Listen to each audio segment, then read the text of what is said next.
So hello guys, welcome to my new video. আর আজকে আমি আবারও চলে এসেছি নতুন একটা ভিডিও নিয়ে। তো বন্ধুরা, খুব গরম পড়েছে। এই গরমে ভিডিও বানাতে ইচ্ছে করে না, তবু তোমাদের জন্য আমি ডেলি একটা করে ভিডিও বানাই।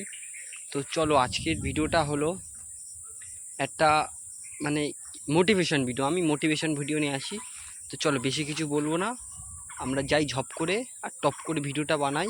কারণ খুব গরম পড়েছে এখন। এই গরমের মধ্যে বেশিক্ষণ এই জঙ্গলে থাকা আমার পক্ষে সম্ভব না। তো চলো, বুকের হার্টবিট বেড়ে যাচ্ছে। চলো শুরু করি। এই শোন না। হ্যাঁ, তোকেই বলছি। একটা কথা জিজ্ঞাসা করবো তোকে? বলছে কিনা যে বাচ্চা কি করে হয় রে। এই বল না রে, বাচ্চা কি করে হয়? এই যে তোকেই বলছি, বল না বাচ্চা কি করে হয়, প্লিজ বল। ये सब क्या देखना पड़ रहा है। अच्छा है मैं अंधा हूँ।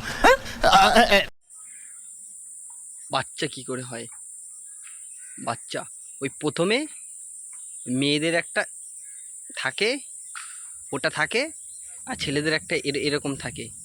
দুটোই যখন মানে ছেলেদের ওটা মেয়েদের ওটা ধরো একটা গর্ত আর একটা বাঁশ, এই যেরকম ফুটবলের বার পোতে ওটা ফুটবলের যেই বারের যে গর্তটা করে, ওই গর্তর ভেতর যখন এই বাঁশটা ঢোকে, ওই ঢুকতে ঢুকতে ঢুকতে ঢুকতে তারপর একটা কাদা মতো দেখবে। প্রথমে গরমকাল হলে একটু জল দেয় না, ওই জল দিয়ে যে ফেনাটা ওঠে, ফেনাটা ভেতরে পড়ে। ওই ভেতরে পড়ার ফলে ওখান থেকে প্রক্রিয়া, সমক্রিয়া, প্রক্রিয়া, ব্যক্তক্রিয়া, এরকম করে আস্তে আস্তে ওরকম করে বাচ্চাটা হয়। তো আমার যদি কথায় কোনো ভুল থাকে তো তোমরা সবাই একটু বলে দিও। তো বাই বাই। আর গরমে আর বাচ্চা করে বাচ্চা বের করে লাভ নেই। আমি এখন বাড়ি যাই। আমি নিজেও বাচ্চা, বেশি ভিডিও করলে বাবা গাড় ভেঙে দেবে কাল।